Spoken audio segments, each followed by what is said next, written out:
Now, with the stories of all the dramatic technology of the 20th century, you would hardly think that I'd be telling a story about a bunch of guys building a small home on a concrete slab.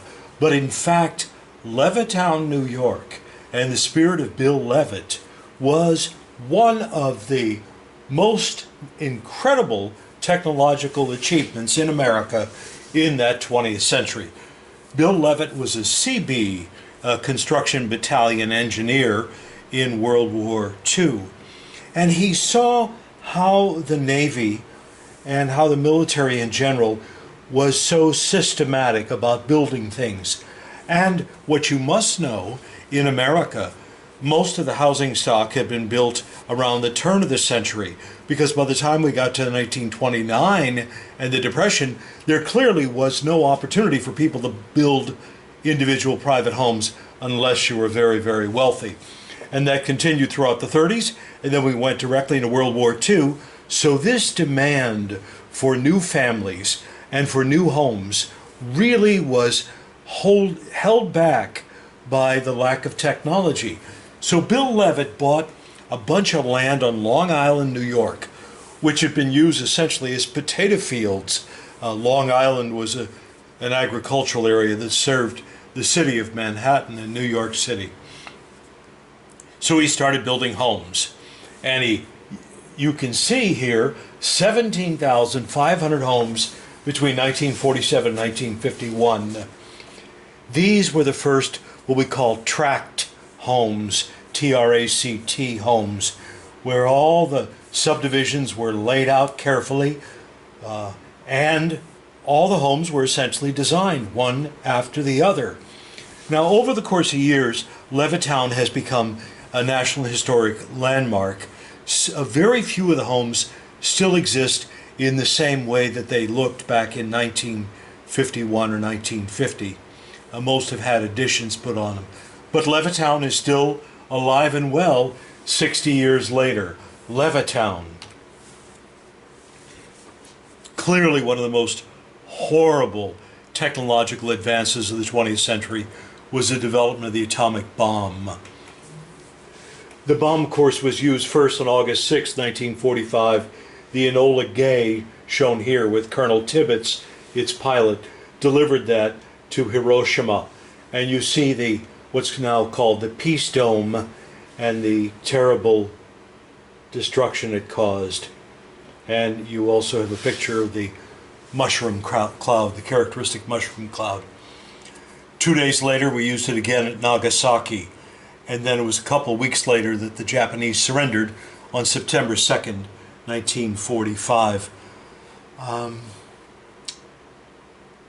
The sad thing is that while atomic energy has been useful for civilian purposes, its military application was the most horrible of all. And we as a nation and the world has been really tyrannized by the atomic bomb, because especially back in the 1950s, we built bombs, the Soviets got the bomb, a few nations in the world belong to the nuclear club, but it's paralyzed us in terms of international relations, and it certainly has taken many, many dollars for us to invest into this horrible weapon that's only been used twice, and I hope it will never be used again.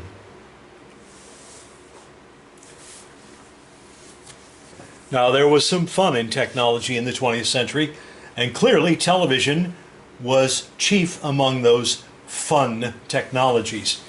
It's surprising that in 1927, Bell Labs had essentially the idea for digitizing images and sending them over the wire.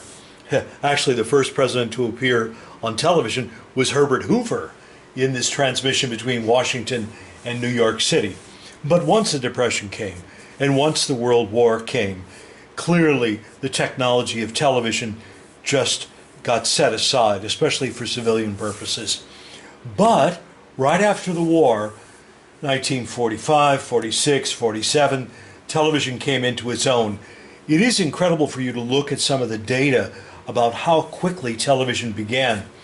In the late 1940s, if you wanted to go see a television, you had to go to your neighborhood tavern. And the only reason you went to the tavern was on Tuesday nights. There was fight nights, prize fights. And those were the first programs that people went to watch. And then it was I Love Lucy with Lucille Ball and her friend Ethel. And then it was Buffalo Bob and Howdy Doody Show. And then The Lone Ranger. And Ed Sullivan was on television for a long time with his variety show. The fellow in the center here is John Cameron Swayze. Now this is early in the 1950s, and I remember watching his broadcast. His was the first national news program on television.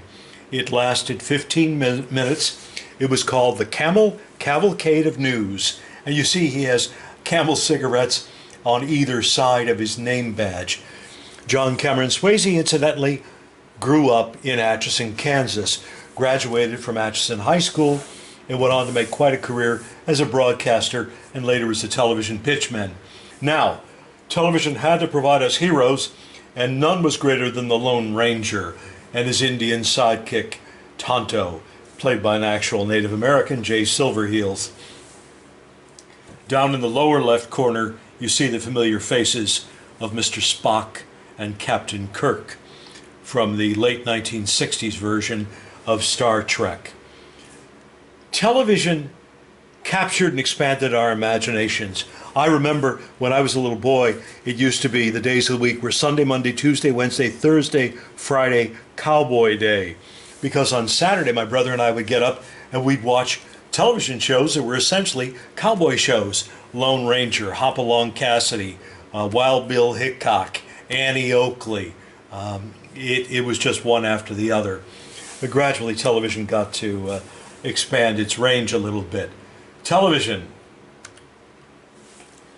This too is hard to imagine as a central technology, but our system of national highways came about in 1956 after Dwight Eisenhower and Senator Al Gore, the father of the former vice president, created this law in Congress. Now, what you have to know is that Eisenhower was very impressed by the Autobahns in Germany. And those were their version of superhighways. And they would take you from one city to another, and there were multiple lanes going in both directions. And Eisenhower saw the need for the strategic development of a highway system that would serve our purposes and serve it well. And now we have the interstate system, and there's about 150,000 miles of interstate highways in America, and it is a technology. Now, credit cards.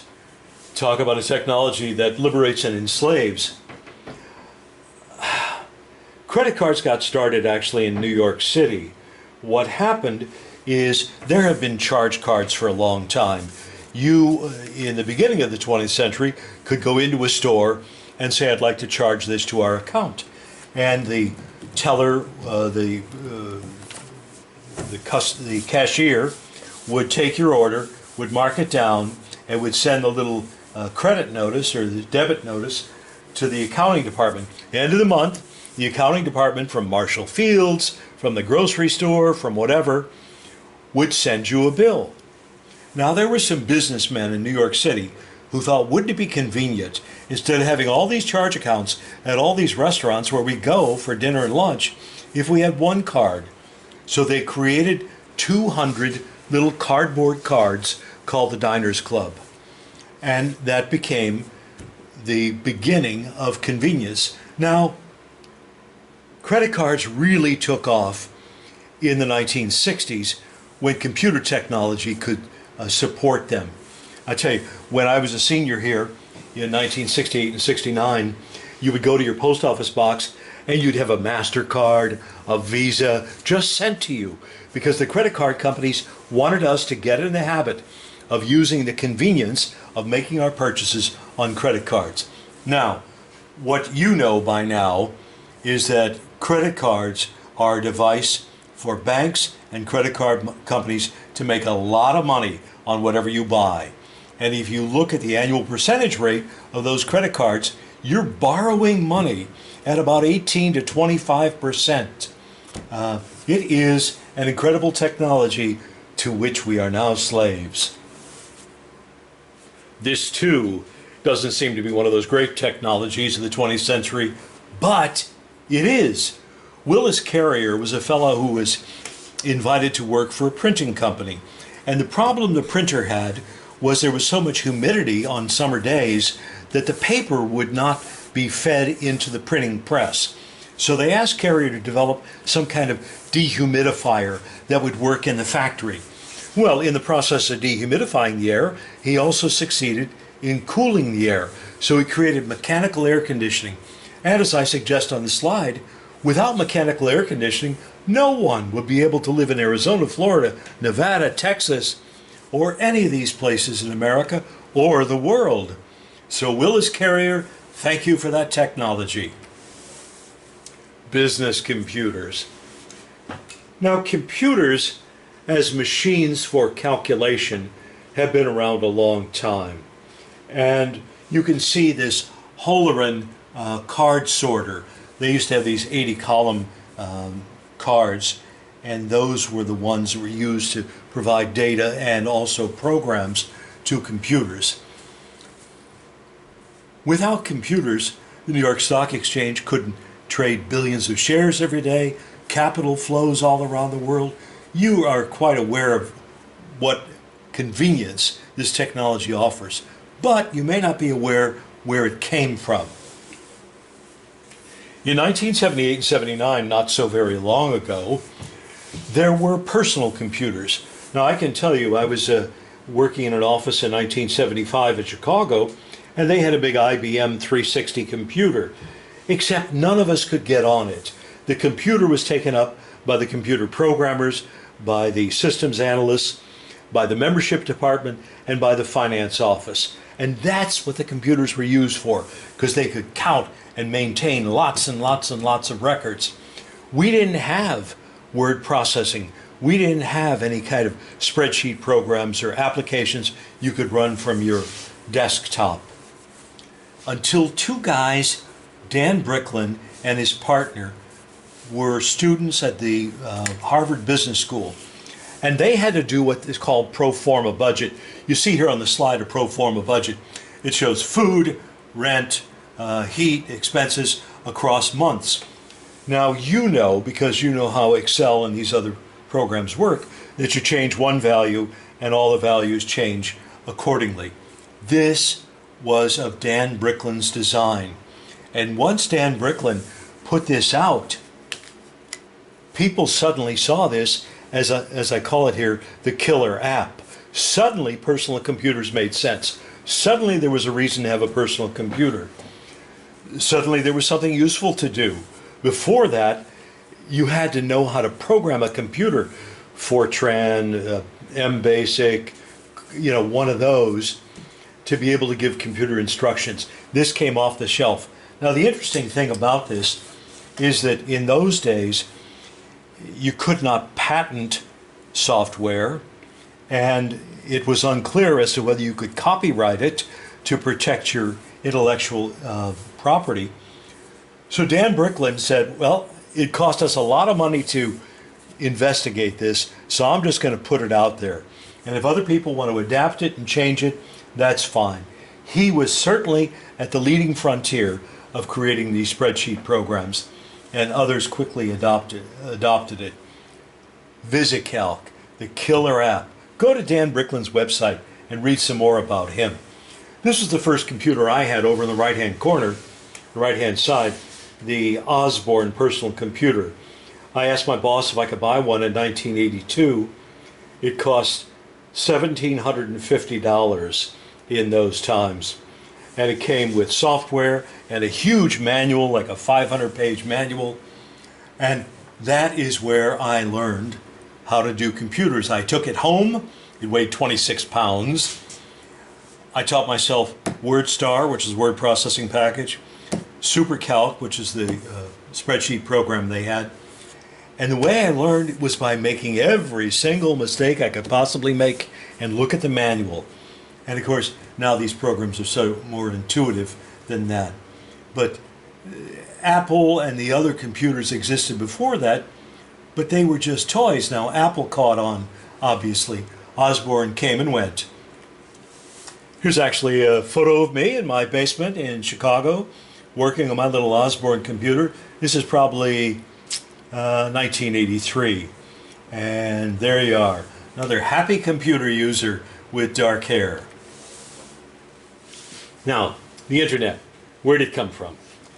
Well, the Rapinet opened 1969, and it just had 2 sites. And there was one computer in Southern California, one in Northern California. And it was developed by the Army, and they wanted to see if they could use communications technology to control one computer at a distance from another. So the guy in Southern California sat down at the keyboard and tapped on his keyboard, and in fact, it appeared on the computer in Northern California. Aha! By 1971, they had 15 sites. Now, the problem was then, what protocol, what communications protocol should you use? Well, some very clever people invented the TCP/IP protocol to sort of bundle together the bits of data in packages. That TCP/IP protocol made it possible for us to talk one computer to the other. The next breakthrough came when web browsers were introduced. The first widely used one was Mosaic in 1993. Mosaic was developed by a bunch of students at the University of Illinois in Urbana-Champaign. Then Netscape, Microsoft Internet Explorer took off, and 1995 was when I got involved on web pages and that sort of thing. I actually had my first email account back in the early 1980s. GTE, which was then a communications company, had something for the American Medical Association called MedMail. And there were 2 speeds for broadcasting your email messages. 300 baud, that is 300 bits per second, or 1900 baud. At 300 baud, I could literally watch the characters scroll across my screen as they went off on my telephone. It was pretty slow. Technology in medicine has certainly improved and changed and advanced since the beginning of the 20th century. Prescription drugs, medical technology, CT scanners, magnetic resonance scanners, all of this has brought new expense, new promise, and new opportunities in medicine.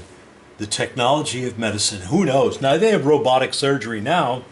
Who knows what else will develop as this century advances? Telephones. You know, the telephones invented, of course, by Bell late in the 19th century. And then by the time the 20th century came around, we all had telephones. I mean, we had telephones that were at home. In those days, back in the 40s and 50s, the telephone company, Bell, there was just one phone company, actually owned the instrument. When you finished using it or moved from one place to the other, they came and took your instrument. It was only later that you bought them. About 1971 or so, a guy developed essentially a portable phone. It was took about 10 hours to charge and gave you about 30 minutes of broadcast time.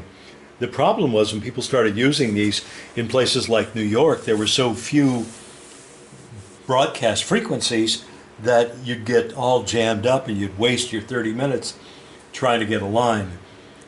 Where would you be without your telephones? Maybe talking to your next door neighbor. Now, another technology that came about in medicine was Watson and Crick. They identified the magic of the double helix DNA.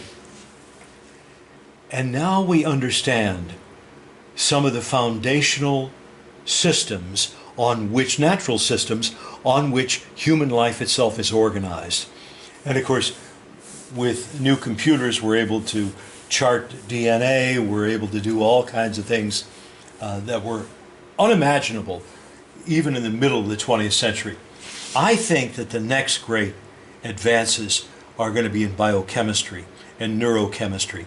understanding how it is that our brain, that mass of electricity and chemicals and some matter, are able to process ideas, create memories, come up with imaginative notions.